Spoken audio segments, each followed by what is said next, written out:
Back in the 1980s, I ended a gig at this amusement park for 2 summers straight. I worked as a lifeguard, keeping watch over the swimmers and making sure everyone stayed safe. Truth be told, after my first summer there, I probably should have called it quits. But with college bills piling up, I needed the cash. Now, this park was no ordinary spot. It sat snug at the base of the Tremblay Mountains, a vast expanse of land with a history as deep as the coal mine that once dominated the area back in the early 1920s. Yup, you heard me right, a coal mine that plunged a whopping 1,000 feet straight down into the earth. Fast forward to my time there, and the place had transformed into an amusement park, complete with all sorts of rides and watery adventures.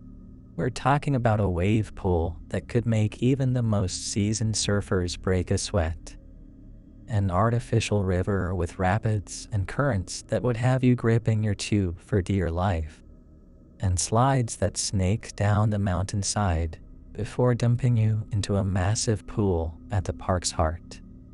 But the crown jewel, or should I say, the most bone-chilling attraction, was the mind wrap. Picture this: an elevator that could fit 10 people at a time, taking them on a wild ride straight down into the depths of that old coal mine. It was pitch black down there, with nothing but darkness greeting you at the bottom. And get this, the elevator would slowly bring them back up after the drop. Now, here's where things took a turn for the worst. The park management, desperate to test out their newest attraction after us employees flat out refused, decided to round up 10 folks from a local shelter to give it a whirl. The elevator made its descent, but halfway back up, all hell broke loose.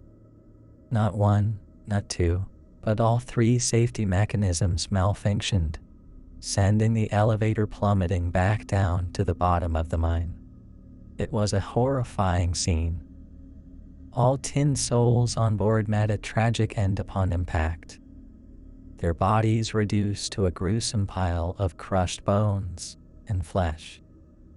The aftermath sent shockwaves through the park, and soon after, the government stepped in, shutting down the whole operation for good. Looking back, that experience ranks as one of the most terrifying moments of my life.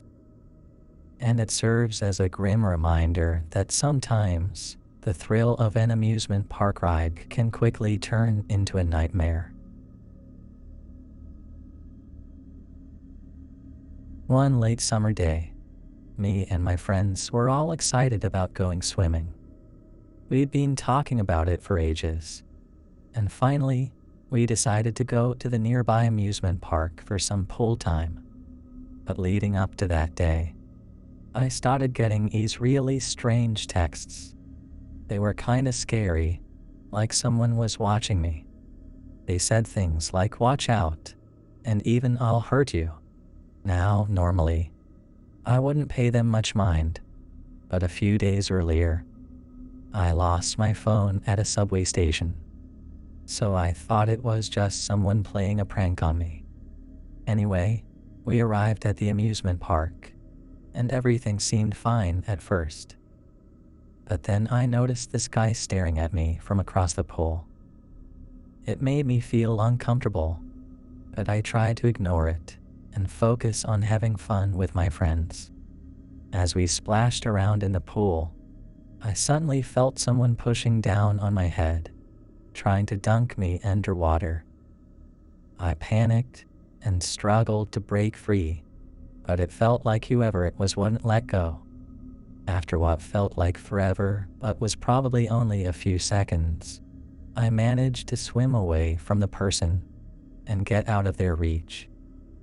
I tried to see who it was, but there were too many people around, and I couldn't get a good look. I was really scared by the whole thing. Right away, I changed my phone number and told the police about those weird texts. It was definitely one of the scariest things that's ever happened to me, and it left me feeling really uneasy for a while.